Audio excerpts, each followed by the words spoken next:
Hello viewers, আলো diary চ্যানেলের পক্ষ থেকে আমি অঙ্কিতা।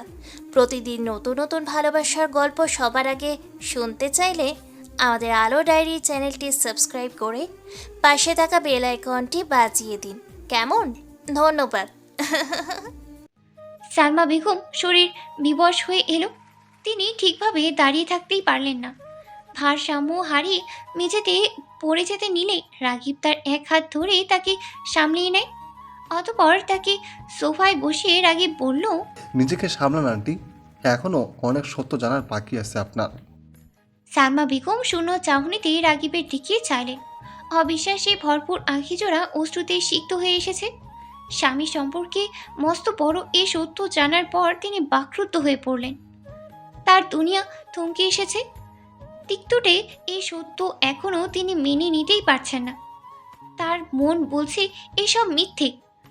যেন নিজেকে সান্ত্বনা দিতে তিনি কম্পিত কণ্ঠে রাগিবকে জিজ্ঞেস করলেন, আমাকে মিথ্যা বলছো না তো রাকিব? রাকিব সালমা বেগমকে সোফায় বসিয়ে নিজে মেঝেতে বসে পড়ল। সালমা বেগমের হেন প্রশ্নের জবাবে সে তাচ্ছিল্যের হাসি হেসে বলল, মিথ্যা বলে আমার কোনো লাভ নেই আন্টি। এই বলে সে সালমা বেগমের পানে পরিপূর্ণ চাহনিতে চাইল।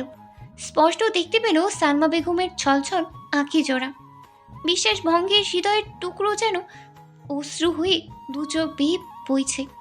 রাগিব সালমা বেগমকে সান্ত্বনা দিল না, কারণ এই ক্ষেত্রে সান্ত্বনা দেওয়ার মতো কিছুই নেই।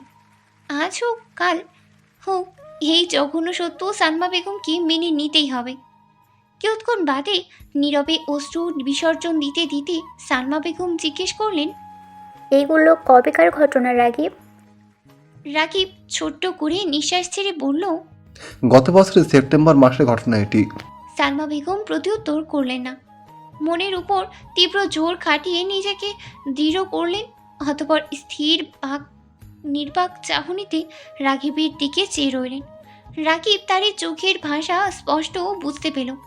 সালমা বেগম যে পুরো সত্য জানার জন্য নিজেকে প্রস্তুত করে ফেলেছেন তা বুঝতে রাকিবের সময় লাগলো না। সে প্রলম্বিত নিঃশ্বাস ছেড়ে বললেন, আপনার স্বামী যে ড্রাগস মাগলার এ সম্পর্কে আপনার কোনো আইডিয়া আছে আন্টি? সালমা বেগমের আরেকবার ধাক্কা খেলেন। অবিশ্বাস্য চাহনিতে মাথা ঈষৎ ডানে বামে নাড়ালেন, যার অর্থ এই সম্পর্কে তিনি অবগত নন। রাগিব পুনরায় বলতে আরম্ভ করল, আপনার স্বামী বহু পুরনো এক ড্রাগস স্মাগলার। এই সুবিশাল বিজনেসের আড়ালে উনি ড্রাগস স্মাগলিং করেন। এই ড্রাগ দিয়েই উনি রামেশাকে নেশাগ্রস্ত করেছিলেন, তারপর রেপ করে মার্ডার করেছিল। ঘটনা শুধু একজনের মধ্যে সীমাবদ্ধ না, আপনার শ্রদ্ধেয় স্বামী এর আগেও এমন ঘটনা ঘটিয়েছে। রামেশার আগেও ও পরে উনি 4টা মেয়েকে রেপ করেছে, যার মধ্যে 2জনকে উনি টাকাতে চুপ করে দিয়েছেন, কিন্তু যারা ওনার টাকায় চুপ হয়নি তাদেরকে মেরে ফেলেছেন। সালমা বেগম স্তব্ধ, হতভম্ব। যতই রাগিব কথা বলছে তিনি যেন ততই ধীরে ধীরে নিজের বাকশক্তি হারাচ্ছেন। তিনি আফসার সাহেবের সম্পর্কে এত তিক্ত সত্য জানবেন তা তার কল্পনা দিচ্ছিল। রাগিব এ পর্যায়ে খানিক কঠিন গলায় বলল, আপনার শ্রদ্ধেয় স্বামী হয়তো জানে না উনি কার মেয়ে ও কার বোনকে মেরেছে। ওনার আইডিয়া নেই যে রামেশা সিসিলির সবচেয়ে বড় একজন গ্যাংস্টারের মেয়ে। সালমা বেগম বিস্ফোরিত নয়নে রাগিবের পানি চাইলেন। রাগিবের শেষোক্ত কথাটি তার কানে ঝংকার তুলল। তিনি হতভম্ব হয়ে বললেন, মানে তুমি? জি আন্টি, আপনি যা ভাবছেন তাই, তবে আপাতত বাবার অনুপস্থিতিতে তার দায়িত্বটা আমার কাঁধে। তাহলে তোমার সম্পর্কে যা যা তথ্য শুনেছিলাম সব ভুল? জি, শুধু আমার বাবা আছে, এই তথ্যটা সঠিক। সালমা বেগম এবার 2 হাত মাথায় চেপে ধরলেন, উম্মাদের মতো বললেন, কি হচ্ছে এসব? এত বড় বড় সত্যগুলো আমার অজানা? এর মানে তুমি কখনোই বাংলাদেশে থেকে আসোনি? না আন্টি, আমি এ পর্যন্ত বাংলাদেশে গেছি মাত্র 2বার। আমার জন্ম বেড়ে ওঠা সব সিসিলিতে। এই বলে রাগিব কিয়ৎক্ষণ থমকালো। অতপর পুনরায় বলা আরম্ভ করলো, আমার বাবা যখন কলেজে পড়তো তখন থেকে বিদেশে আসার স্বপ্ন দেখেছিল। আমার বাবা ছিল উড়নচণ্ডী আর জেদি ধরনের। সে একবার যে কাজ বা ইচ্ছা পোষণ করে তা কমপ্লিট না করা পর্যন্ত সে ক্ষান্ত হয় না। তাই তো কলেজের গণ্ডি পেরোতে না পেরোতেই দালালের হাত ধরে বহু কষ্টে ইতালিতে পাড়ি জমান তিনি। দালালরা আমার বাবার কাছ থেকে সব টাকা নিয়ে সিসিলিতে এনে ছেড়ে দেয়। তখন বাবা বুঝতে পারে নিজের জিদের বশে কি মারাত্মক গোলটেনা করেছিলেন তিনি। এরপর কয়েকটা দিন খুব কষ্ট সৃষ্টে রাস্তায় কাটিয়ে দেয় বাবা। ওই কটা দিন খেতে না পেরে ক্ষুধার জ্বালায় চুরি করে খাবার খেয়েছে আমার বাবা। একদিন ক্ষুধার জ্বালায় চুরি করতে গিয়ে যখন ধরা পড়ে যায় তখন নিজের অজান্তে একটি লোককে মেরে বসে বাবা। সেই লোকটিকে মেরে পালাতে গিয়ে বাবা একটা গাড়ির সাথে ধাক্কা খায়। সে তখনও জানতো না যে ওই গাড়িতে তখনকার সিসিলির সবচেয়ে বড় গ্যাংস্টার ছিল। তার নাম ছিল দেকার্তো, মাফিয়াদের গডফাদার যার নাম, যে সম্পর্কের টানে এখন আমাদের দাদাজান বাবাকে নিজের বাড়িতে নিয়ে আসে। নিজের কোনো সন্তান না থাকায় বাবার প্রতি দাদাজানের খুব মায়া জন্মায়। নিজের সন্তানের মতো তিনি বাবাকে দেখভাল করতে লাগলেন। এরই কয়েকদিনের মাথায় বাবা জানতে পারে দাদাজান ডার্ক ওয়ার্ল্ডের কাজকর্মের সাথে জড়িত। সেই বাবাই ওই মার্ডারের কেসটাকে ধামাচাপা দিয়েছিল। এইভাবেই জীবনের প্রথম মার্ডার করে বাবা রক্ষা পেয়ে যায়। তারপর নানা চোরাই উচ্চরাই পার করে বাবা দাদাজানের সাথে এই জগতে পা রাখে। দাদাজান মারা যাওয়ার পর উইল অনুসারে অধিকার সূত্রে বাবা দাদাজানের সকল পাওয়ার সম্পত্তি পায়। দাদাজান মারা যাওয়ার পর বাবা ওই জগতে নিজের ভালো পজিশন বাড়িয়ে নেয়। এমন এক সময় বাবা আমার মায়ের প্রেমের পড়ে এবং তাকে বিয়ে করে ফেলে। আমার মা ছিল ইতালিয়ান। বিয়ের কয়েক মাসের মাথায় কয়েক বছর পর রামেসার জন্ম হয়। সিসিলিতে আমার বাবার নাম ডাক হয়। এমনকি পুরো ইতালির ডাক ওয়ার্ল্ডের অন্যান্য গ্যাংস্টারদের সাথে বাবার ভালোভাব খাতির হয়ে যায়। কিন্তু ওই যে বলো না, এসব কাজে শত্রুর অভাব হয় না, বাবার ক্ষেত্রেও তাই হয়েছিল। আমাদের জীবন ভালোই চলছিল, কিন্তু দাদাজানের সবচেয়ে বড় শত্রু অর্থাৎ দাদাজানের আপন ভাই বাবার এই উন্নতি সহ্য করতে পারেননি। উনি দাদাজানের এই সিদ্ধান্ত মেনে নিতে পারেননি। তাই বহু বছরের চেষ্টার পর উনি আমাদের সবাইকে মেরে ফেলতে চায়। কিন্তু ভাগ্যক্রমে আমরা তিনজন বেঁচে গেলেও আমাদের মা মারা যায়। এই বলে রাগিব ক্ষণিকের জন্য থামল।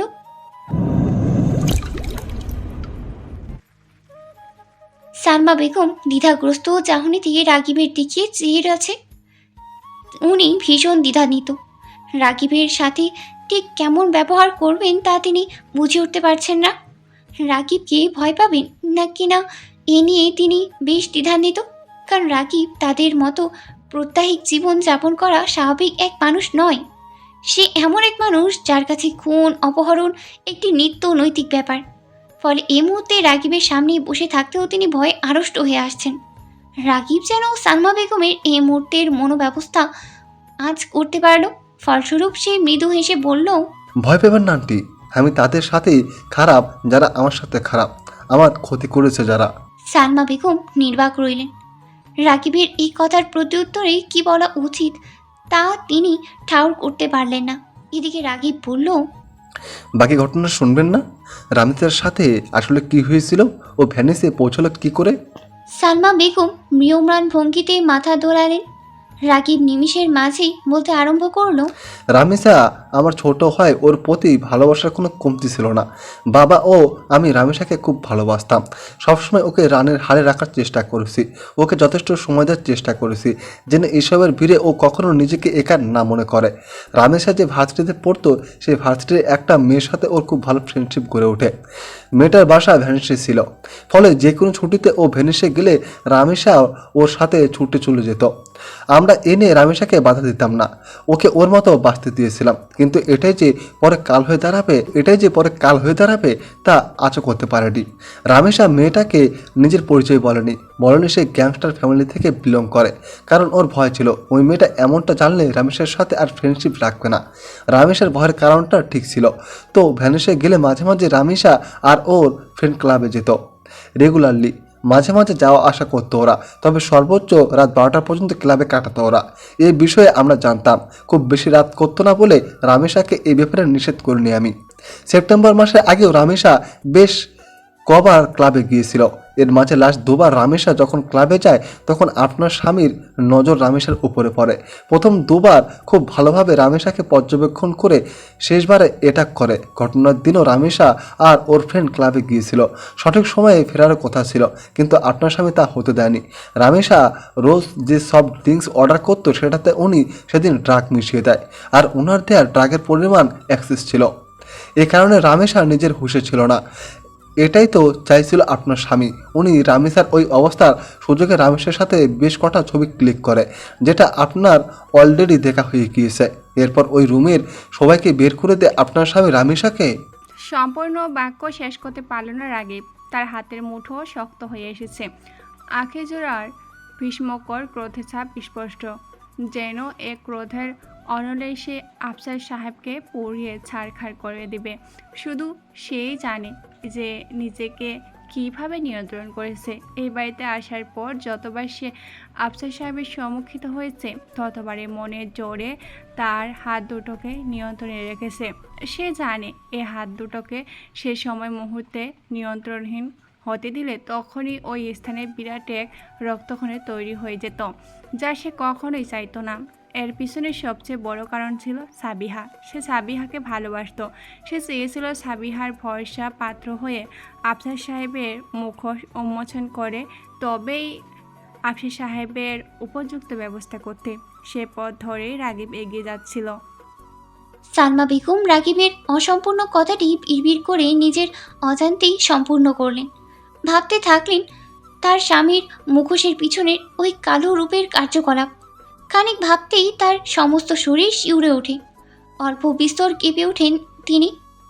রাগীব পুনরায় বলতে আরম্ভ করলো, ঘটনা এখানে শেষ হলে পারত, কিন্তু তা হয়নি। রামেশাকে নিচের ক্লাব রুমে একবার রেপ করা হলেও আপনার স্বামীর স্বাদ মিটেনি তাতে। সে রামেশাকে ওই অবস্থায় একটি হোটেলে নিয়ে যান, সেখানে তিনি একই কাজ করেন। তবে এবার তিনি একা ছিলেন না, গিয়াস সাহেব ওনার সাথে ছিলেন। গিয়াস সাহেবকে তো চেনার কথা আপনার স্বামীর সবচেয়ে বিশ্বস্ত সঙ্গী যে। সালমা বেগম আরেক দফা বিস্মিত হলেন। যে গিয়াস সাহেবকে এতদিন তিনি ভালো একজন মানুষ মনে করেছিলেন, সেও কিনা শেষমেশ নিজের রূপ বদলিয়ে ফেলল। সালমা বেগম যেন আজ আশ্চর্যের সর্বোচ্চ চূড়ান্তে গিয়ে পৌঁছিয়েছেন।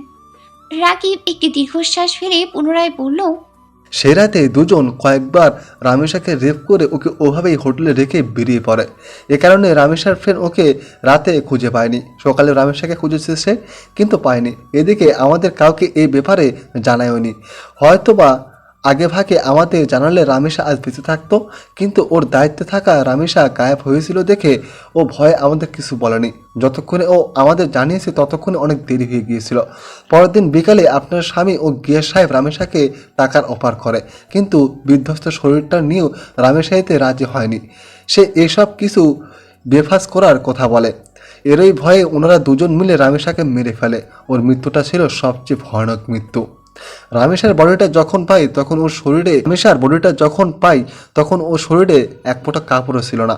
ওর পেটে ছুরির ক্ষতে স্পষ্টভাবে প্রথমবারের নজরে এসেছিল। ওর হাতের কাছে পড়েছিল একটা স্কার্ফ, যা রক্তে রঞ্জিত ছিল। ওর বডি স্বচক্ষে দেখার পর বাবা নিজেকে ঠিক রাখতে পারেননি। আদরের মেয়ের এই অবস্থা দেখে বাবা তখনই ব্রেন স্ট্রোক করে। এর জন্য বাবা পরে প্যারালাইজ হয়ে যায়। রামেশার এই অবস্থা দেখে আমিও নিজেকে সামলাতে পারিনি। আমাকে সামলানোর মতো ছিল একমাত্র বন্ধু রামেশার ফিয়েন্সে অনেক নিজেও সেই মুহূর্তে একদম ভেঙে পড়েছিল, কিন্তু তবুও নিজের সাধ্যমতো আমাকে সামলিয়েছে ও। এই বলে রাগীব নিশ্চুপ বসে রইল। সালমা বেগম লক্ষ্য করলেন এতক্ষণ বাদে রাগীবের চোখ জোড়া খানিক সিক্ত হয়ে উঠেছে। তিনি এই ভেবে বিস্মিত হলেন এই দীর্ঘ সময় যাবৎ রাগীব কিভাবে নিজেকে শক্ত রেখেছে। নিজের বোনের সাথে ঘটে যাওয়া এই জঘন্য ঘটনা বর্ণনা করতে গিয়েও কান্নায় ভেঙে পড়েনি রাগীব। অবশ্য একজন গ্যাংস্টার নিশ্চয়ই এত নরম মনের মানুষ নয় যে প্রতি ঘটনায় সে কান্নায় ভেঙে পড়বে। সালমা বেগম ও রাগীব দুজনেই নিশ্চুপ রইলেন। আকস্মাৎ সালমা বেগম সাবিহার কথা মাথায় এলো। ঈষৎ কেঁপে উঠলেন তিনি। তৎক্ষণাৎ নিজের মাঝে ভীষণ আফসোস বোধ করলেন তিনি। আবেগের বশে সাবিহার সাথে রাগীবের বিয়ে দিয়ে গিয়ে ভুলটাই না করেছেন তিনি। সালমা বেগম শতভাগ নিশ্চিত হলেন রাগীব প্রতিশোধ নেওয়ার জন্যই সাবিহাকে বিয়ে করেছে। তৎক্ষণাৎ তিনি গলা চওড়া করে রাগীবকে বললেন, তাই বলে প্রতিশোধ নেওয়ার জন্য আমার মেয়ের জীবনটা নষ্ট করে দিলে তুমি? আকস্মাৎ এমন কথায় খানিক ভরকে গেল রাগীব। চোখের কোণায় ভেসে ওঠা অশ্রু মুছে সে বলল, কে বলল যে আমি রিভেঞ্জ নেওয়ার জন্য সাবিয়াকে বিয়ে করেছি? রিভেঞ্জ নিতে হলে অন্যভাবে নিতাম, কিন্তু সাবিয়াকে বিয়ে করার সাথে রিভেঞ্জ নেওয়ার কোনো সম্পর্ক নেই। আপনার স্বামীর ওপর আমি রিভেঞ্জ নিব ঠিকই, তবে সাবিয়াকে ব্যবহার করে নাই। ওকে আমি ভালোবাসি, আর আমার ভালোবাসার কোনো খাত নেই। ওকে আমি ভালোবাসি বলে এতদিন অপেক্ষা করেছি, এত নাটক ঘটে এ বাড়িতে এসেছি। সালমা বেগম বিস্মিত হলেন, তবে কিছু বলছেন না তিনি, বরঞ্চ দৃষ্টি মেঝেতে দিয়ে ভাবতে লাগলেন সাবিহার কথা, আফসার সাহেবের কথা। কিয়ৎক্ষণ বাদে তিনি দুর্বল কণ্ঠে রাগীবকে জিজ্ঞেস করল, এ ব্যাপারে সাবিহাকে জানানো কি জরুরি রাগীব?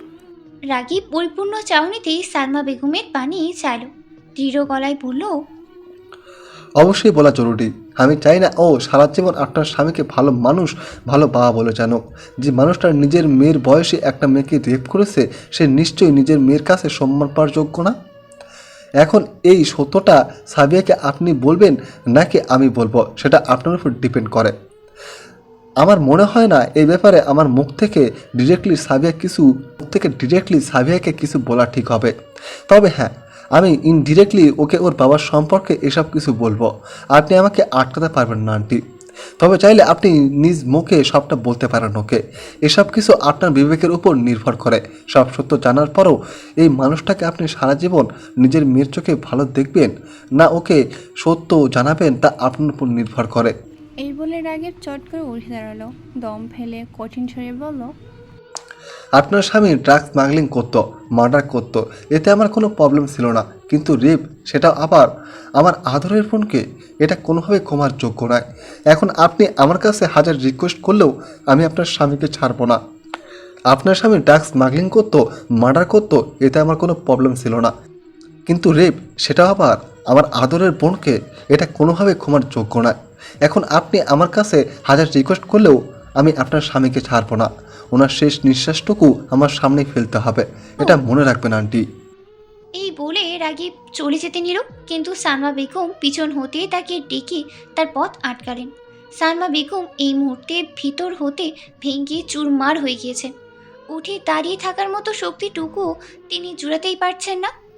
রাগীবকে ডেকে অতি দুর্বল কণ্ঠে তিনি বললেন, জানো রাগীব, আমি দ্বিতীয়বারের মতো তোমার কথা কেন বিশ্বাস করে নিলাম? সালমা বেগমের পরিবর্তিত কণ্ঠস্বর শুনে রাগীব ফিরে চাইল।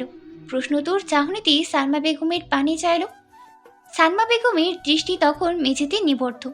তিনি খানিক সময় নিয়ে পূর্বের ন্যায় বললেন, সাবিহার বাবার চরিত্র সম্পর্কে আমার আগে থেকেই জানা আছে রাগীব, তবে এতটা খারাপ জানতাম না ওনাকে।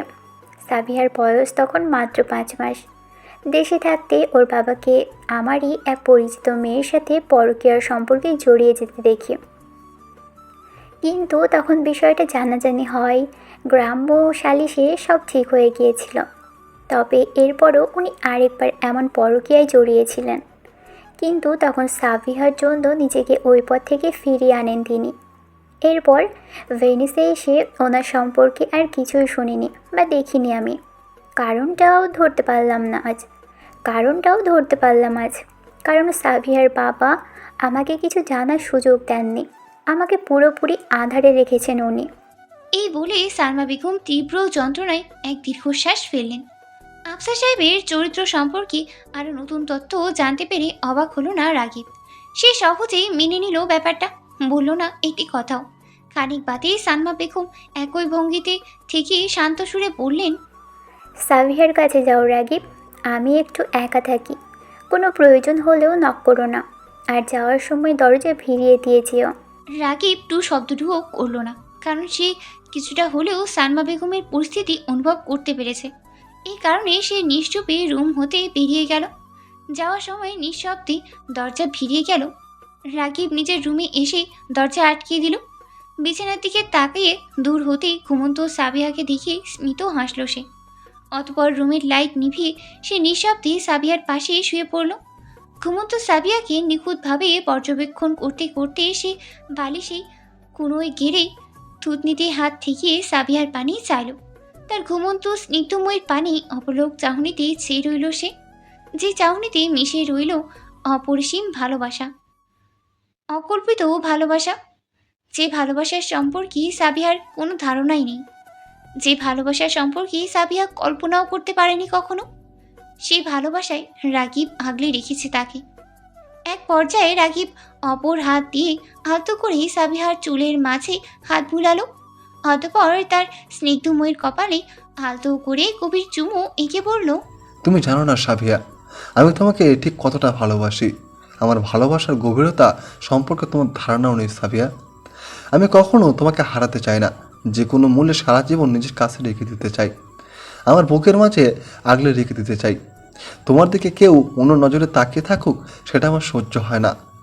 এনজোর ঘটনাটা আমাকে না বলেও আমি জানি সাবিয়া। এবার ওকে সুযোগ দিয়েছি, তবে দ্বিতীয়বার ও ওর সীমা অতিক্রম করলে আমি আমার সীমা ভুলে যাব। ওকে মেরে ফেলতে দ্বিতীয়বারও ভাববো না আমি। এই বলে রাগিব সাবিহার চুলের মাঝে হাত বুলিয়ে দিতে থাকে। এই বছরে চূড়ান্ত শীতের হাওয়া বইছে, প্রকোপ কমেছে হিমহিম অনল অনুভূতির। এখন শরীরে হাওয়ার ছোঁয়ায় শিউরে ওঠে না, তবে শরীরের বহিবরণে শীতল হয়ে ওঠে। সালমা বেগম ব্যালকনিতে দাঁড়িয়ে নির্বাক চাহনিতে মেঘের চলাচল দেখছেন মেঘের আড়ালে হঠাৎ হঠাৎ লুকিয়ে যাওয়া চাঁদটি। তিনি তীব্রভাবে অনুভব করছেন তার হৃদয়ে বৃহৎ একটি ক্ষয়ের সৃষ্টি হয়েছে। সে ক্ষয় শত চিকিৎসাতেও সেরে ওঠার নয়। তার বিধ্বস্ত আঁখি জোড়া অশ্রুতে টলমল করছে, ক্ষণে ক্ষণে বেয়ে পড়ছে বাঁধভাঙ্গা মর্ম যন্ত্রণার নোনা জল। তার মন চাইছে চিৎকার করে কাঁদতে, মন চাইছে কাউকে জিজ্ঞেস করতে, কী ভাব করেছিলাম যার শাস্তি এত দিনেও শেষ হয়নি। কিন্তু সালমা বেগম চুপিসারে কাঁদলেন, চাপা কান্নার তোড়ে ঠোঁট চেপে নিজেকে সামলালেন। বারংবার তার চোখের সামনে চলমান দৃশ্যের ন্যায় আফসার সাহেবের নিকৃষ্ট কাজগুলো ভেসে উঠল। এতে আরও ভেঙে পড়লেন তিনি। সময় গড়িয়ে গেল, রজনীর গভীরতা বৃদ্ধি পেল, রাত তখন মধ্যরাতে উপনীত হলো। সালমা বেগমের চাপা কান্নার তোড় কমে এসেছে, মাঝে মাঝে ফুপিয়ে উঠছেন তিনি। অতিবাহিত সময়ের সাথে সাথে তিনি নিজেকে পূর্বের তুলনায় দৃঢ়ভাবে সামনে নিয়েছেন। মানসিক অবস্থা খানিক স্বাভাবিক হয়ে এসেছে। তিনি অর্ধ ভেজা অশ্রুসিক্ত গাল মুছে নিলেন, বেলকনি হতে বেরিয়ে সোজা ওয়াশরুমে গিয়ে মুখে পানির ঝাপটা দিলেন। অতঃপর ওয়াশরুম হতে বেরিয়ে তিনি নিজের ফোন নিয়ে চলে গেলেন সাবিতের রুমে। আজ সামিতের কাছেই ঘুমাবেন তিনি। দীর্ঘক্ষণ কান্নার ফলে তার চোখ ও মাথা প্রচণ্ড ব্যথায় জর্জরিত করছে, এতে কোনো সন্দেহ নেই মাঝরাতেও ঘুম ভেঙে কান্না করতে বসে যাবেন তিনি। অত্যন্ত আজ সাবিতের কাছে ঘুমালে তিনি কান্না করবেন না, এই চিন্তায় যে ঘুম হতে সাবিত জেগে উঠলে তাকে নিজের এই কান্নার অজুহাত দিতে হবে, যা সালমা বেগম কিছুতেই চান না। তিনি চান না সাবিতকে আফসার সাহেবের কুকীর্তি সম্পর্কে অবগত করতে। তিনি চান না ছোট্ট ছেলেটার মনে এ নিয়ে কোনো প্রকার খারাপ প্রভাব পড়ুক। এই কারণেই তিনি মনোপ্রাণে চাইছেন সাবিতকে এসব বেফাস সত্য হতে দূরে রাখতে। নিষ্পাপ ছেলেটার মনে তার আপন বাবার জন্য ঘৃণার উদ্রেক ঘটাতে চাইছেন না তিনি। কিন্তু কতদিন এসব ঘৃণিত সত্য হতে সাবিতকে দূরে রাখতে পারবেন তা সালমা বেগমের জানা নেই। সালমা বেগম সাবিতের রুমে চলে এলেন। সাবিতের পাশেই শুয়ে সাবিতের চুলে বিলি কেটে দিতে দিতে ঘুমিয়ে পড়লেন তিনি। থাই গ্লাস ভেদ করে প্রত্যুষের উষ্ণ সোনালি রোদের মৃত ছোঁয়া এসে সাবিহার মুখশ্রী রাঙিয়ে দিল। সেই রোদের উপস্থিতিতে ঘুম ভাঙল তার। পিটপিট করে আঁখি জোড়া মেলে চাইল সে। প্রথম কয়েক সেকেন্ড স্থির থেকে সে পার্শ্ব পরিবেশ সম্পর্কে ধারণা নিল। অতঃপর সব কিছু ঠাউর করতে পেরিয়ে সে খানিকটা নড়ে চড়ে উঠল। মুহূর্তেই অনুভব করলো রাগিব তাকে জড়িয়ে ধরে ঘুমিয়ে আছে। কণিকে রাগিবের উষ্ণ আলিঙ্গনে তার সমস্ত শরীরের স্নিগ্ধ পরশের ছোঁয়া অনুভব হলো। আবেশে কয়েক মুহূর্ত আঁখি জোড়া বুঝে মিষ্টি করে হাসল সে। অতঃপর ধীরে সুস্থে রাগিবের দিকে ফিরল সে। ততক্ষণে রাগিবের হাতের বাঁধন খানিক হালকা হয়ে এসেছে, ফলে সাবিহা এক হাত ভাঁজ করে মাথার নিচে ঠেকিয়ে রাগিবের পানি চাইল। ঘুমন্ত রাগিবকে কয়েক মুহূর্ত নিষ্পলক দেখল সাবিহা। রাগিবের মুখমণ্ডলের প্রতিটি রেখা ভীষণ খুঁটিয়ে খুঁটিয়ে দেখল সে। দুষ্টু মিষ্টি চাপা হাসির রেখা ঘিরে ধরল সাবিহার ওষ্ঠযুগলকে। এক পর্যায়ে সে অপর হাত দিয়ে আলতো করে রাগিবের গাল বেয়ে আঙুল নামিয়ে নিল। রাগিবের দাড়িতে কয়েকক্ষণ আলতো হাত বুলালো সে।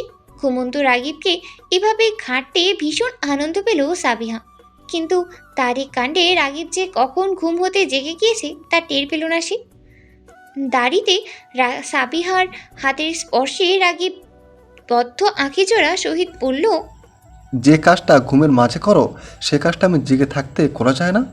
আকস্মাৎ ঘুমন্ত রাগিবের কণ্ঠস্বর কর্ণপাত হতে চমকে উঠল সাবিহা। তৎক্ষণাৎ নিজের হাত ছড়িয়ে নিতে চাইলে রাগিব তাতেই বাধা দিল।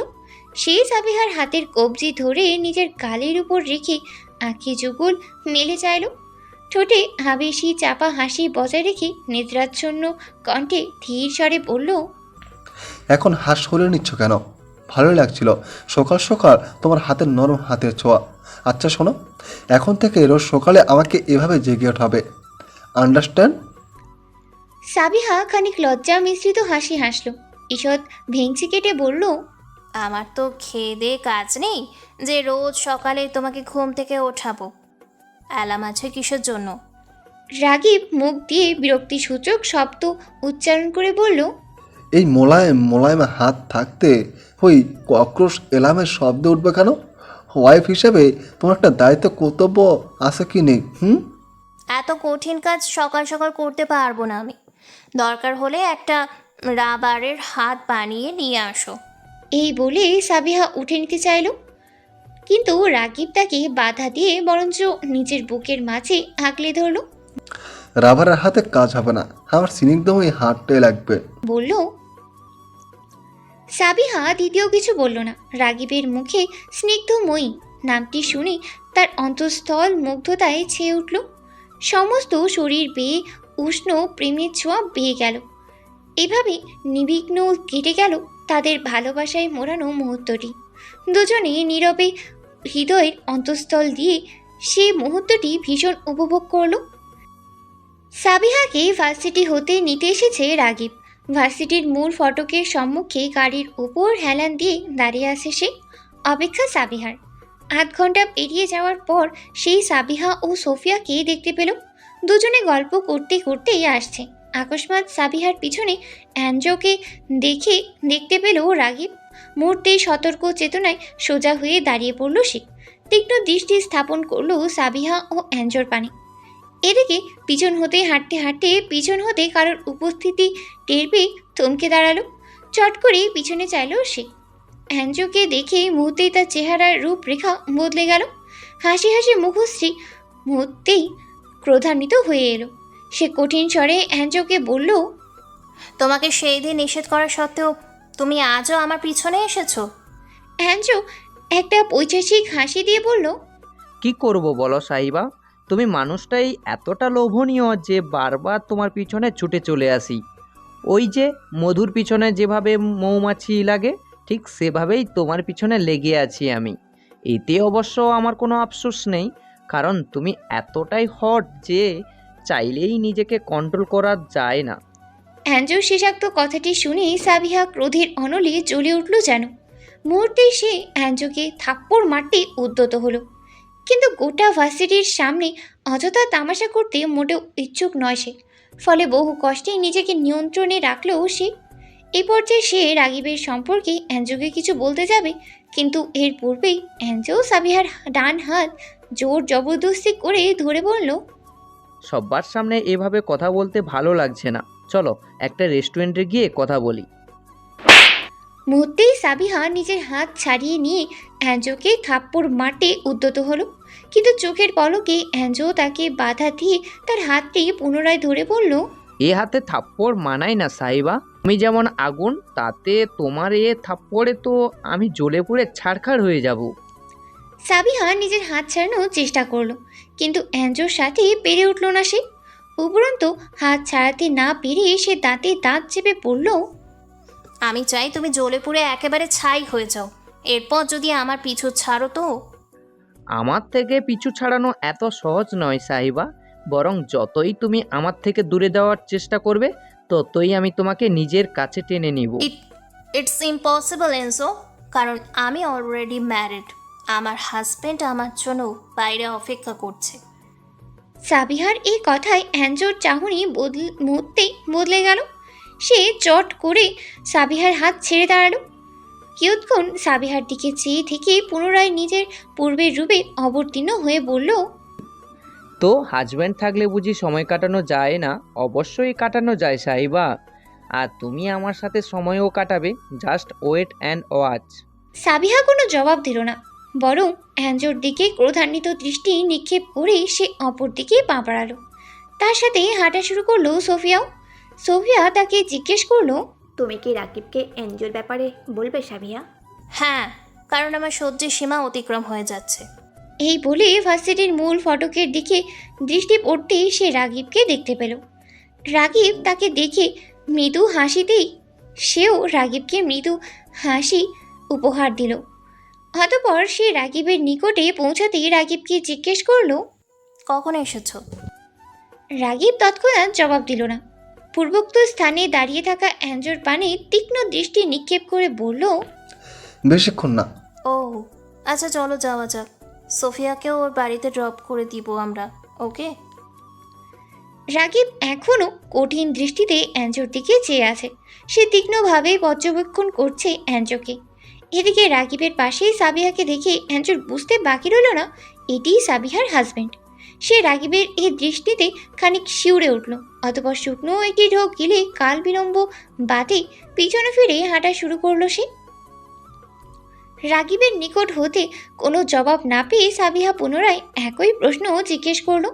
এ পর্যায়ে রাগিব বলল, ওকে, আচ্ছা, ওই ছেলেটাকে যে তোমার হাত ধরেছিল? সাবিহা এক পলক সোফিয়ার দিকে চাইল। সোফিয়া তাকে অ্যাঞ্জোর ব্যাপারে বলতে আশ্বস্ত করলেই সে বলল, ওটা এনজো। বাড়িতে পৌঁছে তোমাকে ওর ব্যাপারে বলবো। রাগিব দ্বিতীয় কথা না বলে গাড়িতে উঠে বসলো। তার পাশে ফ্রন্ট সিটে বসলো সাবিহা ও ব্যাক সিটে বসলো সোফিয়া। দুজনে বসে পড়লে রাগিব গাড়ির জানলার কাঁচ ভেদ করে দূর হতে অ্যাঞ্জোকে এক নজর দেখে নিল। অতঃপর নিজের মাঝেই আওড়ালো সে, মিস্টার এনজো, আপনি আপনার সীমা অতিক্রম করেছেন। এখন আপনার জন্য একটু খাতির যত্ন ব্যবস্থা না করলেই নয়। এই বলে সে গাড়ি স্টার্ট দিল। বদ্ধ ঘরে দু হাত পা বাঁধা অবস্থায় বসে আছে ক্ষুদ্র ড্রাগস ডিলার সার্জো। একটি কাপড়ের টুকরো দিয়ে তার মুখ বাঁধা। বদ্ধ করে এহেন অবস্থায় নিঃশ্বাসের জন্য হাঁসফাঁস করছে সে। সে জানে না কে বা কারা কি উদ্দেশ্যেই তাকে এখানে ধরে এনেছে। সে নিজের হাত ও পায়ের বাঁধন খোলার সর্বোচ্চ চেষ্টা চালাচ্ছে, কিন্তু শত চেষ্টাতেও দৃঢ় এ বাঁধন হতে মুক্ত হতে পারল না সে। তার আশেপাশে স্যুট বুট পরিহিত বেশ কজন মানুষ দাঁড়িয়ে আছে। কিয়ৎক্ষণ বাদে সে শুনতে পেল গাড়ি থামানোর শব্দ, কারোর পায়ের হাঁটার জুতোর শব্দ। এ নিয়ে তার মস্তিষ্কে উঁকি দিল বেশ কটি প্রশ্ন। তার এই প্রশ্নের জবাব দিতেই যেন সেই স্থানে রাগিবের আগমন ঘটল। কালো শার্ট কোট প্যান্ট পরিহিত রাগিবের দেহ ভঙ্গিমা ও আচরণ দেখে সার্জোর বুঝতে বাকি রইল না যে সে কোনো সাধারণ মানুষের কবলে পড়েনি। সার্জোর সামনে একটি চেয়ার টেনে পায়ের উপর পা তুলে বসে পড়ল রাগিব। হাতের পিস্তলের ট্রিগার পয়েন্ট ধরে ঘোরাতে ঘোরাতে কোনোরূপ ভূমিকা ছাড়াই অতি শীতল কণ্ঠে বলল, মিস্টার সার্জো, নিজের প্রাণ ভিক্ষা চাইলে মিস্টার আফসার সাহেবের বিপক্ষে গিয়ে আমাদের জন্য কাজ করতে হবে তোমাকে। সার্জো রাগিবের এই শীতল কণ্ঠে নড়ে চড়ে বসল। আমতা আমতা করে বলল। রাগিব তার পাশে দাঁড়িয়ে থাকা একটি লোককে দেখিয়ে বলল, ও তোমার কাজ বুঝিয়ে দেবে তোমাকে। শর্টে বলে রাখি, একটা পার্টিতে গিয়ে তোমাকে কিছু কাজ করতে হবে। সার্জো ভয়ার্ত চাহনিতে রাগিবের পানি চাইল। অনেকটা সাহস জুটিয়ে দ্বিধান্বিত কণ্ঠে জিজ্ঞেস করলো, যদি তোমাদের বলে দেওয়া কাজ না করি তবে এতে আমার ফায়দাটা কি? সার্জোর এহেন কথায় রাগিব মুখ ফিরিয়ে হাসল। অতপর আকস্মাৎ সার্জোর মাথায় পিস্তল ঠেকিয়ে ক্রুদ্ধ হাসি দিয়ে বলল, এই পিস্তলটি চালাতে আমি 1 মিনিটও সময় নিব না সার্জো। নাও, decision is yours. I hope তোমার দুটো প্রশ্নের জবাবই তুমি পেয়ে গিয়েছ। সার্জো দ্বিতীয় কোনো কথা বলার সাহস পেল না। শুকনো একটি ঢোক গিলে বলল, আচ্ছা, তোমরা যা বলবে তাই করব আমি। সার্চুর কথা শুনে রাগিব স্মিত হেসে পিস্তল সরিয়ে নিজের পকেটেই পুরে দিল। অতপর উঠতে নিলেই তার এক সহচার্য পিছন হতে ফিসফিস করে তাকে বলল, স্যার, আপনার সাথে মিস্টার ডেভিল দেখা করতে চেয়েছেন।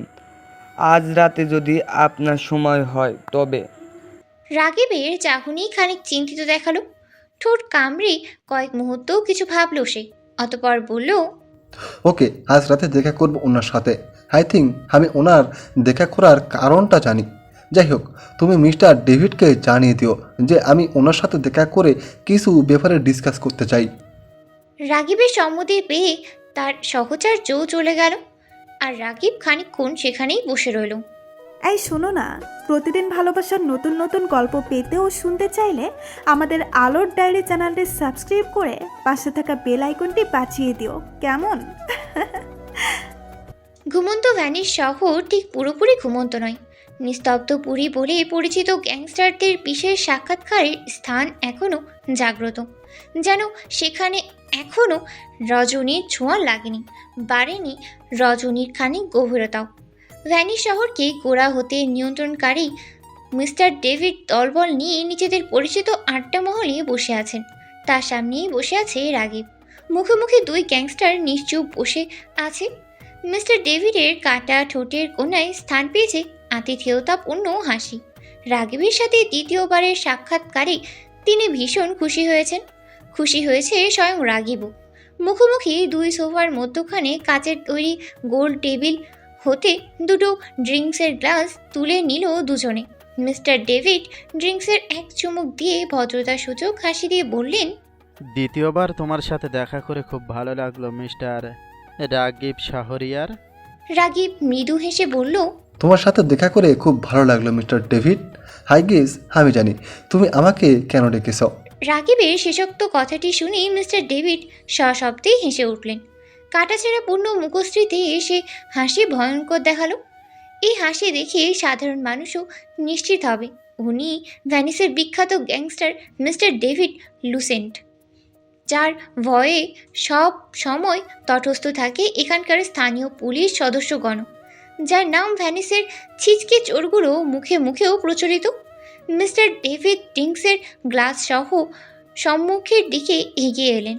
গ্লাসটি টেবিলের উপর রেখে পরনের কোটটি খানিক ঠিকঠাক করে বলল, দেখো রাগিব, তুমি যেমন সিসিলি শহরকে নিয়ন্ত্রণ করো, তেমন আমিও ভেনিস শহরকে নিয়ন্ত্রণ করি। সে হিসাবে এই শহরের সব শান্তি রক্ষার দায়িত্ব আমার। রাগিব গ্লাসে আরেকটি চুমুক দিয়ে বলল, রাইট মিস্টার ডেভিড। রাইট। সেহেতু আমার শহরে এসে তুমি যে এই খানিক সময়ের বিশৃঙ্খলা সৃষ্টি করলে, সেটা নিশ্চয়ই আমার ভালো লাগার কথা নয়। রাগিব মুখ ফিরিয়ে মৃদু হাসল, বলল, তোমার যে এটা ভালো লাগেনি তা জানি মিস্টার ডেভিড। তবে আমার কাজ শেষ হলেই আমি চলে যাব এখান থেকে। কি কাজ, কি উদ্দেশ্য এসেছে তুমি? ডাক্স মাকলার মিস্টার আফসার সাহেবের সম্পর্কে নিশ্চয়ই জানা আছে তোমার। হ্যাঁ, জানা আছে। ওনার সাথেই কিছু পার্সোনাল ডিল করা বাকি আছে আমার। এদিকে কাজ শেষ হলেই আমি সিসিলিতে ব্যাক করব। আই হোপ আমার প্রাইভেসিকে সম্মান দিয়ে এই পার্সোনাল ডিলের বিষয়ে কিছু জিজ্ঞেস করবে না আমায়। মিস্টার ডেভিড রাগিবের ডিলের সম্পর্কে কিছু জানতে চেয়েছিল, কিন্তু রাগিবের শেষাক্ত কথায় দমে গেলেন তিনি। কিয়ৎক্ষণ বিনা বাক্যে রাগিবের পানি চেয়ে রইলেন তিনি। অতপর টেবিলে থাকা বোতল হতে রাগিবের গ্লাসে একটু ড্রিঙ্ক ঢেলে দিলেন তিনি।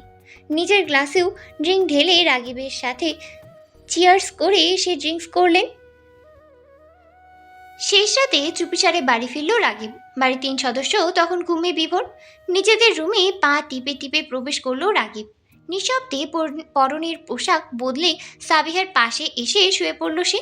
সাবিহার কোমরে আলতো হাত রাখতেই তন্দ্রাগত কণ্ঠে সাবিহা জিজ্ঞেস করে বসল, কোথায় গিয়েছিলে তুমি? সাবিহার এহেন প্রশ্নেই হকচকালো রাগিব। নিঃশব্দে শুকনো একটা ঢোক গিলে তৎক্ষণাৎ বলল, গেস্ট হাউসে গিয়েছিলাম একটু কাজে। তুমি টের পেলে কখন? সাবিহা জবাব দিল না। পুনরায় ঘুমের দেশে পাড়ি জমালো সে। হাফ ছেড়ে বাঁচল রাগিব। স্বস্তির একটা নিঃশ্বাস ফেলে সেও ঘুমিয়ে পড়ল। আফসার সাহেব ও সামাদ সকাল 11টার দিকে ভেনিসে ফিরেছেন। এয়ারপোর্ট হতেই সোজা বাড়িতে চলে এলেন তারা। তাদের এই আকস্মাৎ আগমনে সাবিহা ও সাবিত ভীষণ খুশি হলো, কিন্তু সালমা বেগমের স্বস্তি শান্তি সব জানলা দিয়ে পালালো। যে বিষাক্ত সত্যের কথা কিছুটা ভুলে তিনি চিন্তাহীন সময় কাটাতে চেয়েছিলেন, তা যেন আফসার সাহেবের ইচ্ছা পূর্বক হতে দিলেন না। বিঘ্ন ঘটালেন সালমা বেগমের জীবনে। আফসার সাহেব রুমে প্রবেশ করতেই সালমা বেগম তাকে সম্পূর্ণরূপে অগ্রাহ্য করে রুম হতে বেরিয়ে গেলেন। সালমা বেগমের হেন উপেক্ষাপূর্ণ আচরণে খানিক অবাক হলেন আফসার সাহেব। তবে রোজকার ন্যায় সালমা বেগমের আচরণ মনোব্যবস্থা অগ্রাহ্য করলেন তিনি। পরনের পোশাক বদলিয়ে ওয়াশরুমে চলে গেলেন তিনি। ওয়াশরুম হতে বেরোতেই সাবিহা ও সাবিত আফসার সাহেবের সাথে দেখা করতে এলেন। তিনি সাবিহা ও সাবিতের সাথে স্বাভাবিক হয়ে কথা বললেন। সাবিহার সাথে এমন বন্ধুত্বপূর্ণ আচরণ করলেন যেন কিছুদিন পূর্বে রাগিবের সাথে বিয়ের ব্যাপারে কোনো ঝামেলাই হয়নি। বাবার এই আচরণে যার পর নাই খুশি হলো সাবিহা। মন হতে সকল প্রকার বোঝা নেমে গেল তার। সে ধরেই নিল তার বাবা রাগিব ও তার বিয়ের সম্পর্কটি বিষয়টি মেনে নিয়েছে, যদিও এ নিয়ে সে আগ বাড়িয়ে কথা বলল না। দেখতে দেখতে চলে এলো সেই কাঙ্ক্ষিত রাত, যে রাতের জন্য গত 2 দিন যাবৎ নানা প্রকার জল্পনা কল্পনা সাজিয়েছে রাগিব। কারণ এই রাতেই সে আফসার সাহেব সম্পর্কে সাবিহাকে ছোট্ট একটি ইঙ্গিত দিতে চলেছে। সে জানে এতে সাবিহা কিছুটা হলেও ভেঙে পড়বে, তবে সে যে সাবিহাকে সামনে নিতে পারবে এতে শতভাগ নিশ্চিত সে। বার্থডে পার্টি উপলক্ষে মেরুন রঙের সাধারণ একটি গাউন পরেছে সাবিহা। মাথার চুলগুলো এলোমেলোভাবে খোপা করা, কানে অতি সাধারণ এক জোড়া দুল, আর মুখে সাধারণ সাজ। এই সাধারণই সাজেই অসাধারণ লাগছে সাবিহাকে। রাগিবের যেন নজরেই হচ্ছে না তার স্নিগ্ধময়ীর এই অসাধারণ ও অপরূপ রূপ হতে। সেই অবলোক চেয়ে আছে সাবিহার পানে। তার এই চাহনি দেখে লজ্জায় মাটিতে মিশে যাওয়ার জোগাড় হয়ে এলো সাবিহার। সে ড্রেসিং টেবিলে চেয়ার ছেড়ে উঠে রাগিবের সম্মুখে দাঁড়ালো। লজ্জায় রাগিবের 2 চোখ নিজ হাতে বদ্ধ করে লাজুক হাসি দিয়ে বলল, অতিরিক্ত নজর দিয়ে ফেলেছ আমাকে, এবার একটু চোখ দুটো বন্ধ থাক, রিল্যাক্স করুক তোমার চোখ দুটো। রাগিব মুচকি হেসে চোখের উপর হতে সাবিহার হাত জোড়া সরিয়ে দিল। অতঃপর সাবিহার হাত জোড়া নিয়ে সাবিহার কোমরের পিছনে ধরে লঘু কণ্ঠে বলল, তোমাকে যত দেখি ততই কন্ট্রোললেস হয়ে পড়ি আমি। এখন তো মন চাচ্ছে তোমাকে একটা বক্সে বন্দি করে রাখতে, যেন আমার এই স্নিগ্ধময়ী রূপ কেউ না দেখে। লজ্জায় সাবিহার ফর্সা গাল রক্তিমা ভাব ধারণ করলো। রাগিবের চোখে চোখ রেখে লাজুক হাসি দিয়ে বলল, এমনটা আপনার পক্ষেও প্রযোজ্য মিস্টার রাগিব শাহরিয়ার। আপনি কি জানেন আজ আপনাকে এই কালো স্যুট বুটে দেখে কত মেয়ে ঘায়েল হবে? রাগিব ঠোঁট বাঁকিয়ে হাসলো। সাবিহার হাত ধরে নিজের কাছে টেনে এনে বলল, যে মেয়েটার ঘায়েল হওয়ার কথা সে কি ঘায়েল হয়েছে? যদি বলি না? তাহলে তাকে ঘায়েল করার জন্য অন্য পথ অবলম্বন করতে হবে। কি পথ? সাবিহার প্রশ্নের জবাব দিল না রাগিব। উপরন্তু সাবিহার মুখের দিকে ধীর গতিতে এগিয়ে গেল সে। তার এই অগ্রসর ক্রিয়ার সাবিহার বুঝতে বাকি রইল না রাগিব কি করতে চাইছে। এ বোঝা মাত্র সে তৎক্ষণাৎ রাগিবের হাতে হাত দিয়ে নিজের হাত ছাড়িয়ে নিয়ে কয়েক কদম পিছিয়ে এলো। বলল, মিস্টার রাগিব শাহরিয়ার, একটু লিমিটের মধ্যে থাকতে শিখো। রাগিব বাঁকা হেসে সাবিহার দিকে খানিক এগিয়ে গিয়ে বলল, ওয়াইফের সাথে কিসের লিমিট? ইস, আমরা এখন পার্টিতে যাব, এইসব ঢং বাদ দিয়ে চলো, দেরি হয়ে যাচ্ছে। এই বলে সে রাগিবের সম্মুখে দাঁড়িয়ে পড়ল। অতঃপর রাগিবের পরনের টাই পূর্বের তুলনায় একটু ঢিলে করে দিল সে।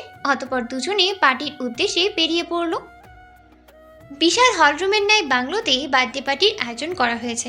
সাবিহার যে ফ্রেন্ডের বার্থডে পার্টি, সে ফ্রেন্ড ধনীর ঘরের একজন। সেই হিসেবে সামান্য এক বার্থডে পার্টির আয়োজনও বেশ জাঁকজমকপূর্ণভাবেই করা হয়েছে। কেক কাটা শেষে সকলেই নিজেদের মতো পার্টি উপভোগ করছে। সাবিহা ও সোফিয়া একত্রে অরেঞ্জ জুস পান করছিল। হঠাৎ জর্জ সোফিয়াকে ডাকায় সোফিয়া চড়ে যায়। একা পড়ে যায় সাবিহা। এদিকে রাগিব সাবিহাকে জরুরি একটি কলের কথা বলে পার্টির শোরগোলপূর্ণ পরিবেশ হতে কিছুটা দূরে গিয়ে দাঁড়িয়েছে। ফোনে অ্যান্ড্রোর সাথে জরুরি কথায় ব্যস্ত সে। কিন্তু শত ব্যস্ততার মাঝেও তার দৃষ্টিচোরা সাবিহাতে নিবর্ত। এদিকে সাবিহাকে একা পেয়ে পৈশাসিক এক হাসি দিল অ্যাঞ্জো। পার্টির শুরু হতেই সাবিহাকে রাগিবের সাথে দেখে ভিতরে ভিতরে চলছিল সে। অপেক্ষায় ছিল শুধু সাবিহাকে একা পাওয়ার। এরই সুযোগে নিজের কার্য হাসিলের জন্য ওত পেতে থাকা অ্যাঞ্জো এগিয়ে গেল সাবিহার দিকে। অ্যাঞ্জোকে এগিয়ে আসতে দেখে দৃষ্টি কঠোর করলো সাবিহা। সতর্ক হলো রাগিব। সে তৎক্ষণাৎ অ্যান্ড্রোর কল কেটে দিল, এগিয়ে গেল সাবিহা ও অ্যাঞ্জোর দিকে। ততক্ষণে অ্যাঞ্জো সাবিহার বাহুতে হাত ঘষে বলল, আজকে পুরোই আগুন লাগছে তোমাকে সাইবা, আমি কিন্তু কন্ট্রোললেস হয়ে পড়ছি।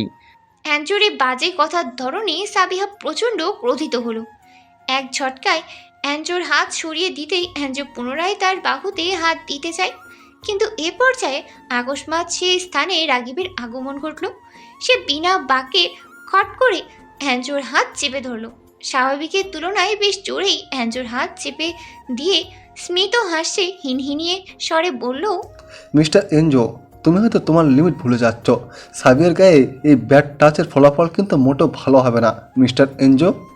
এই বলে সে অ্যাঞ্জোর হাত ছেড়ে দিল। তৎক্ষণাৎ এতক্ষণ ব্যথায় জর্জরিত হাতটা রাগিবের হাত হতে ছড়িয়ে নেওয়ায় তীব্র চেষ্টা করছিল অ্যাঞ্জো, কিন্তু রাগিবের দৃঢ় মুঠো বন্ধনে সে কিছুতেই নিজের হাত ছাড়াতে পারল না। অবশেষে রাগিব তার হাত ছাড়তেই সে সেই স্থান হতে দ্রুত ত্যাগ করল। অ্যাঞ্জো চলে যেতেই সাবিহা অসহায় দৃষ্টিতে রাগিবের পানে চাইল। তার এই দৃষ্টিতে রাগিব তার মনের কথা যেন চট করেই পড়ে ফেলল। তাকে আশ্বস্ত করে বলল, ডোন্ট ওয়ারি সাবিয়া, এরপর থেকে এনজো তোমার ধারে কাছেও ঘেসবে না। রাগিবের এই দুই লাইনের আশ্বস্তমূলক বাক্যে সাবিহা স্বস্তির হাসি হাসল। পরিপূর্ণ চাহনিতে কিয়ৎক্ষণ রাগিবের পানে চেয়ে রইল সে। হঠাৎ অদূর হতেই হট্টগোলের শব্দে চমকে উঠল সাবিহা। ঘাড় ঘুরিয়ে পিছনে ফিরতেই দেখল একটি লোককে কয়েকজন মিলে ধরে আছে, আর তাদের চারপাশে ছোটোখাটো একটি ভিড় জমায়েত হয়েছে। এই হট্টগোলের কেন্দ্রবিন্দু যে লোকটি, সে আর কেউ নয় বরং সার্জো। আর তাকে মিছে মিছে মারার অভিনয় করা গাড়ির পোশাকে সজ্জিত থাকা লোকগুলো রাগিবের কতিপয় সাহচর্য। সাবিয়া দূর হতে দেখল একজন সার্জোর মুখে 2-4টে ঘুষি মেরে চলেছে। এই হট্টগোলপূর্ণ পরিবেশ দেখিয়ে সাবিহা দ্রুত এগিয়ে গেল। তার পিছু পিছু এগিয়ে গেল রাগিবও। সাবিহার পিছন হতে রাগিব সেই লোকগুলোকে চোখের ইশারায় কিছু একটা বলল। অতঃপর রাগিবের ইশারায় সাবিহার নিকটে আসতেই লোকগুলো সার্জোকে আরও কয়েকটি ঘুষি মেরে বলল, বার্থডে পার্টিতে ড্রাগস সাপ্লাই করতে এসেছিস কেন? সার্জো কোনো জবাব দিল না। রাগিবের অর্পিত কাজ অনুসারে এই মুহূর্তে সে নিশ্চুপ রইল। এদিকে লোকগুলোর মুখে ড্রাগ শব্দটি শুনতেই চমকে উঠল সাবিহা। সে বিস্মিত কণ্ঠে বলল, ড্রাগ পার্টিতে ড্রাগ সাপ্লাই করতে এসেছে লোকটি? রাগিবের সহচার্যের মধ্যে একজন বলল, হ্যাঁ ম্যাম, লোকটা কয়েকজনকে ড্রাগ সাপ্লাই করতেছিল। এই বলে সে সার্জোর গালে কয়েকটি ঘুষি মেরে বলল, তুই নিজে থেকে এসেছিস নাকি তোকে কেউ পাঠিয়েছে এখানে? সার্জো এ পর্যায়ে জবাব দিল, একজন পাঠিয়েছে আমাকে। কে পাঠিয়েছে? নাম বল তার। নিশ্চয়ই সে তোদের লিডার। সার্জো ভান করে প্রথমবারে জবাব দিল না। রাগিবের সহচার্য কয়েকবার সার্জোর গালে ঘুষি মারল। এদিকে রাগিব সাবিহার পেছন হতে নীরব দর্শকের ন্যায় নিজেরই সাজানো নাটক দেখতে লাগলো। নাটকে যতই অগ্রগতি হচ্ছে ততই যেন অধৈর্য হয়ে পড়ছে। এক পর্যায়ে তার এই অধৈর্যপূর্ণ সময়ে সমাপ্তি ঘটালো সার্জো। একটি ঘুষি খাওয়ার পর সার্জো মুখ খুলল, বলল, আমাকে ড্রাগ সাগলার মিস্টার আফসার সাহেব পাঠিয়েছেন। উনিই আমাদের লিডার। সার্জোর মুখে অনাকাঙ্ক্ষিতভাবেই নিজেরই বাবার নাম শুনে থমকে গেল সাবিহা। কয়েক কদম পিছিয়ে এলো সে। নিজের কানকে যেন বিশ্বাস করতে পারল না এটি। আফসার সাহেবের নাম বলার পর সার্জো নিশ্চুপ রইল। নত মস্তিষ্কে বসে রইল সে। রাগিবের পরিকল্পনা অনুযায়ী সাবিহাকে তার বাবার নাম বলার কিছুক্ষণ পর তার সহচার্যরা সার্জোর হাতের বাঁধন শিথিল করে দেবে।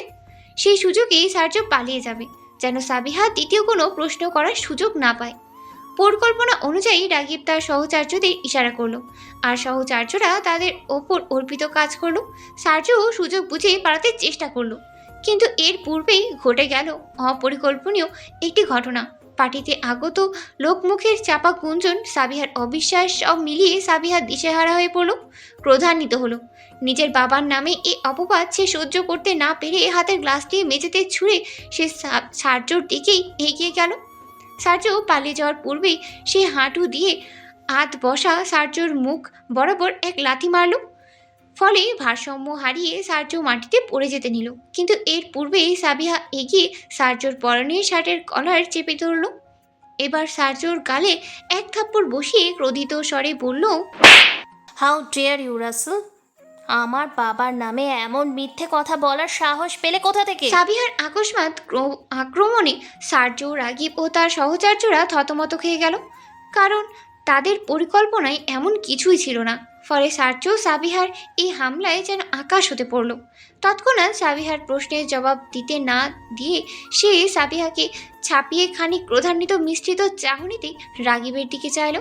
রাগিব সাবিহার এই আক্রমণের জন্য মোটেও প্রস্তুত ছিল না, ফলে সার্জোর এমন চাহনিতে সে নিজের মুখ লুকিয়ে কিছুটা পিছিয়ে এলো। সার্জোর নিকট হতে কোনো জবাব না পেয়ে সাবিহা পুনরায় তাকে মারল। এই পর্যায়ে সার্জো এক প্রকার বাধ্য হয়ে নিজের পকেট হতে ফোন বের করে তাতে নিজের এবং আফসার সাহেবের কয়েকটি ছবি দেখালো, সাথে ড্রাগ সহ আফসার সাহেবের আমোদ প্রমোদের সময় কাটানো কয়েকটি মুহূর্তের ছবিও দেখালো এবং বলল, এই ছবিগুলো দেখার পর নিশ্চয়ই তুমি আমার কথায় সন্দেহ করবে না। তোমার বাবা যদি ড্রাগ স্মাগলার না হতো তবে আমার সাথে ছবি তুলতো না নিশ্চয়ই। সার্জোর ফোনে ছবিগুলো দেখার পর সাবিহা পুরোপুরি নিশ্চিত হলো। এবার সন্দেহের আর কোনো অবকাশ রইল না। সে নিজের স্থানে থমথমে মুখে ঠায় দাঁড়িয়ে রইল। এরই সুযোগে সার্জো পালিয়ে গেল। পার্টিতে উপস্থিত লোকেরা তাকে পালিয়ে যেতে দেখে হট্টগোল মাতিয়ে দিল। রাগিব তা দেখে তার সহচার্যদের ইশারা করতে তারা সার্জোর পিছু ধরল। সাবিহা নির্বাক হয়ে দাঁড়িয়ে আছে। আফসার সাহেবের এই গুপ্ত ব্যবসা সম্পর্কে জেনে সে নিস্তেজ হয়ে পড়ল। এই মুহূর্তে এটি কেমন প্রতিক্রিয়া দেখানো উচিত তা নিয়েও সে যথেষ্ট বিভ্রান্ত হয়ে পড়ল, কারণ অন্যান্য মেয়েদের মতো তার কাছেও তার বাবা একজন পারফেক্ট ড্যাডের প্রতিমূর্তি ছিল, কিংবা আচমকা আগত এক ঝড়ে ক্ষুদ্র দুটি শব্দ তার কল্পিত সে প্রতিমূর্তি হতে আফসার সাহেবকে হটিয়ে দিতে বাধ্য হলো। সাবিহাকে এরূপ দাঁড়িয়ে থাকতে দেখে রাগিব ধীর পায়ে তার নিকট এগিয়ে গেল। সাবিহার দুই বাহুতে হাত রেখে মোলায়েম কণ্ঠে বলল, সাবিয়া, এখানে থাকা ঠিক হবে না, বাড়িতে চলো। সাবিহা কোনোরূপ জবাব দিল না। নির্বাক চিত্তে রাগিবের সাথে হেঁটে পার্টি হতে বেরিয়ে এলো।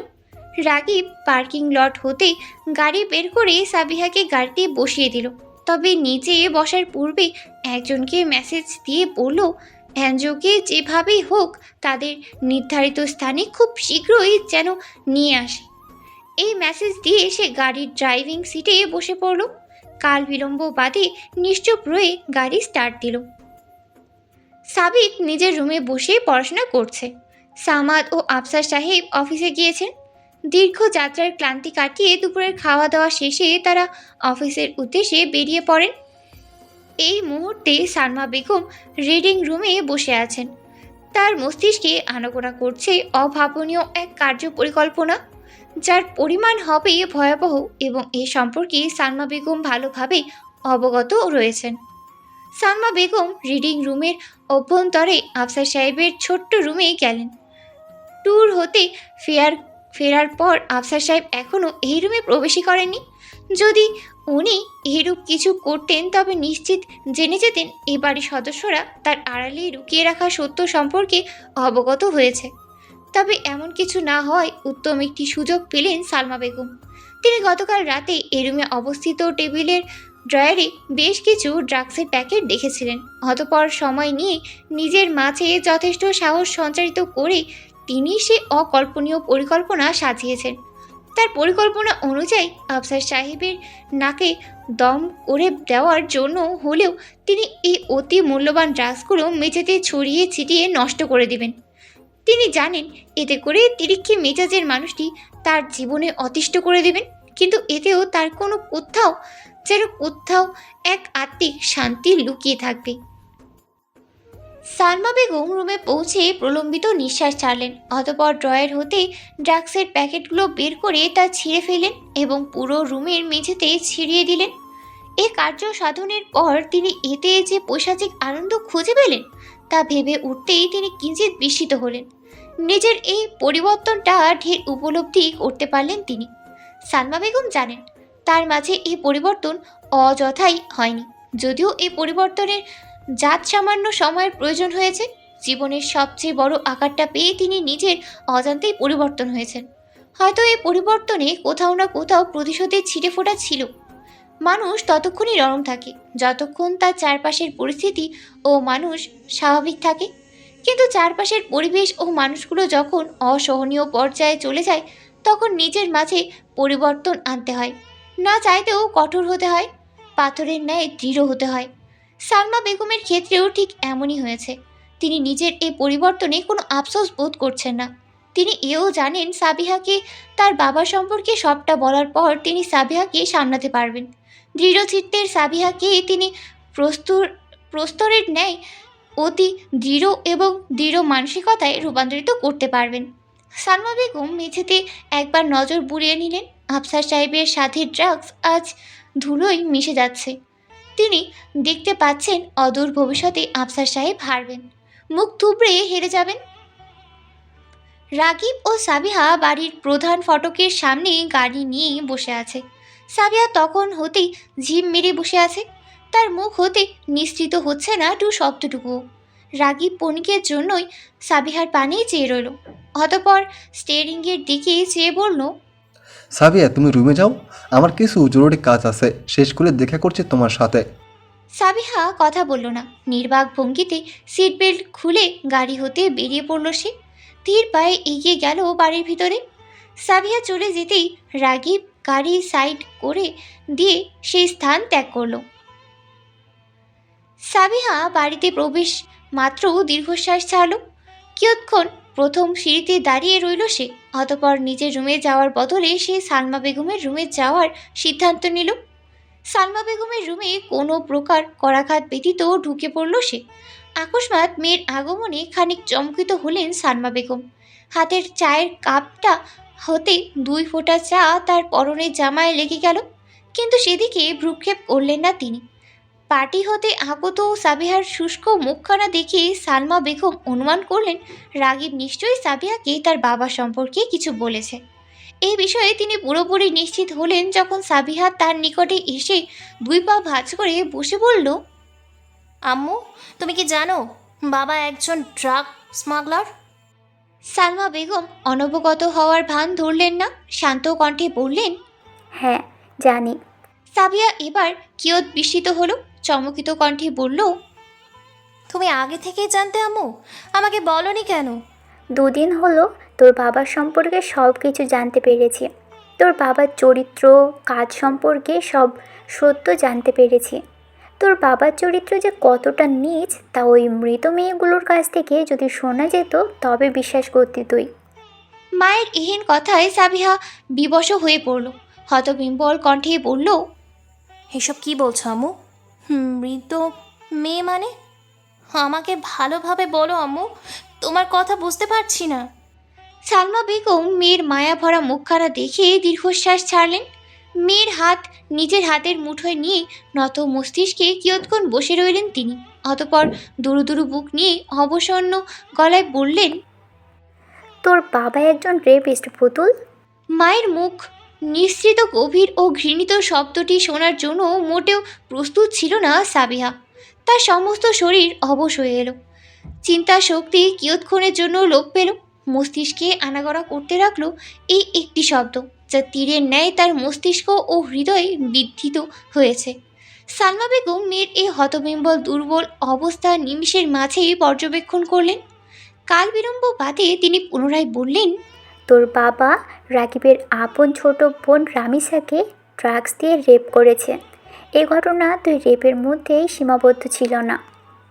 এই ঘটনা শুধু রেপের মধ্যেই সীমাবদ্ধ ছিল না, তোর বাবা রেপের পর রামিসার মার্ডার করেছে। এই শোনো না, প্রতিদিন ভালোবাসার নতুন নতুন গল্প পেতে ও শুনতে চাইলে আমাদের আলোর ডায়েরি চ্যানেলটি সাবস্ক্রাইব করে পাশে থাকা বেল আইকনটি বাজিয়ে দিও, কেমন?